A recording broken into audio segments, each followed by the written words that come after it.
कहते हैं ना कि जब गीदड़ पे संकट आता है तो शहर की तरफ, जब एनडीए पर संकट आता है तो चुनाव आयोग की तरफ। गांधी जी के 3 बंदर थे, वो न बुरा देखते थे, न बुरा कहते थे, न बुरा सुनते थे। मोदी जी के भी 3 बंदर हैं, वो न सच सुनते हैं, न सच देखते हैं, न सच बोलते हैं। वो है चुनाव आयोग। चुनाव आयोग पर दबाव इंडिया गठबंधन लगातार बना रहा है। राहुल जी लगातार चिट्ठियां भी लिख रहे हैं, आर्टिकल भी लिख रहे हैं, खड़गे साहब ने उनको कठपुतली तक करार कर, हमारे भाई तेजस्वी यादव जी लगातार दबाव बनाए हुए, हमारे इंडिया गठबंधन के बाकी साथी भी बनाए हुए। जवाब भारतीय जनता पार्टी से आता है। सवाल चुनाव आयोग से पूछ रहे हैं, जवाब भारतीय जनता पार्टी से आता है। हम ये जानना चाहते हैं रिश्ता क्या कह रहा है, क्यों आप जवाब दें, दीजिए जवाब। चुनाव आयोग सामने फुटेज कहते हैं, वीडियो फुटेज, जो वोटिंग के दिन की वीडियो फुटेज है, अब वो नहीं दे रहे। 45 दिन उन्होंने मियाद कम कर दी, बोले साहब प्रिवेसी आ जाती है, वो हटा रहे हैं। क्यों हटा रहे, छिपाने को क्या है? अभी हम यही संघर्ष कर रहे थे कि अचानक बिहार में एक डाका डालने आ गया चुनाव आयोग, और डाका सिर्फ आपके वोट पर नहीं डाला जा रहा, ये डाका डाला जा रहा है आपके तमाम अधिकारों पर, आपके वजूद पर, आपकी पहचान पर, आपकी नागरिकता पर। जैसा कि तेजस्वी जी ने कहा कि धीरे धीरे फिर सरकारी स्कीम से आप बाहर हो जाएंगे। आपका वजूद खत्म करने का ये कि एक साजिश रची जा रही है। हमारे सवाल बहुत मैं विस्तृत नहीं करूंगा क्योंकि तेजस्वी जी ने सब कुछ कवर कर दिया।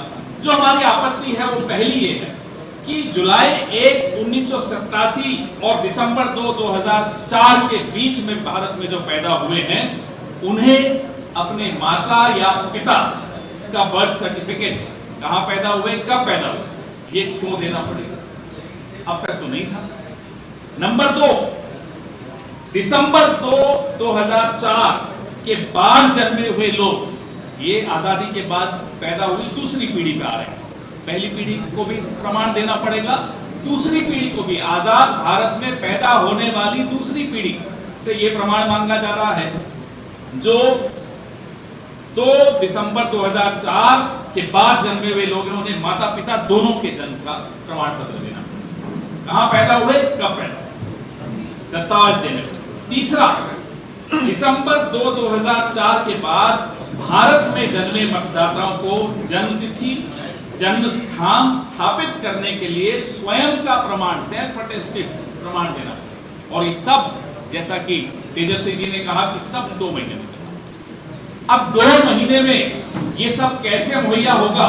कौन कागज इकट्ठे करेगा? 2 नहीं, 1 महीने, 25 दिन ही, अब समझिए 1 महीने, 25 ही दिन। सोचिए कहां तो कागज इकट्ठे होंगे, कौन सा सरकार इतनी काबिल सरकार है जो ये सब इकट्ठा करके और लिस्ट बना सकती है। चौथा, जुलाई 1, 1987 से पहले जन्मे लोगों को, उनको भी व्यक्तिगत प्रमाण पत्र देना पड़ेगा। यानी कि 2024 का जो लोकसभा चुनाव है, कम से कम बिहार में उसको अवैध मान लीजिए, क्योंकि आपके पास तो आंकड़े थे ही नहीं। ये सब उन आंकड़ों की एब्सेंस में, उन आंकड़ों के बगैर आपने ये इलेक्शन कैसे कराया?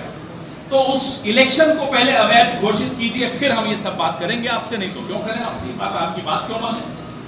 5वां, ये पूरी प्रक्रिया जैसा कि आपने कहा, घर घर जाकर 1 महीने में। कोसी में बाढ़ आती है, हम बड़े परेशान होकर, पीड़ा होकर देखते हैं टीवी पर कि कैसे लोग लुट जाते हैं, बर्बाद हो जाते हैं, कहां से वो कागज। तो ये सारे सवाल हमारे इंडिया गठबंधन के, जो तेजस्वी जी ने आपके सामने रखे, जो हम सब ने आपके सामने रखे, हमारे प्रदेश अध्यक्ष ने आपके सामने रखे। हम ये जो मास्टर स्ट्रोक जिसको आप लोग अक्सर कहते हैं मोदी जी का, ये उनका एक मास्टर स्ट्रोक इसलिए है कि कोई रिपोर्ट कार्ड मांगोगे, उन्हें मालूम है कुछ नहीं आएगा। बिहार की जो हालत है सबको मालूम, बिहार में क्या होने वाला है वो सबको मालूम। एक सर्वे हुआ था कल, हमारे साथी भी गए थे टीवी पर डिबेट, एंकर का मुंह उतरा हुआ था।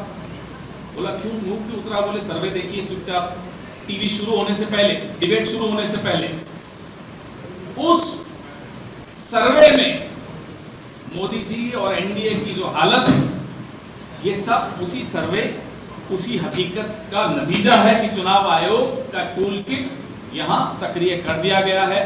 तेजस्वी जी माफ कीजिएगा, आप कह रहे हैं सिर्फ बिहार में हो रहा है। बिहार तो एक प्रयोगशाला है, ये लेबोरेटरी है, ये पूरे देश में करेंगे। ये पूरे देश में SC, ST, OBC, अल्पसंख्यक तमाम ऐसे लोग, नौजवान सबसे ज्यादा, क्योंकि नौजवान सबसे ज्यादा दुखी है इन सरकारों से।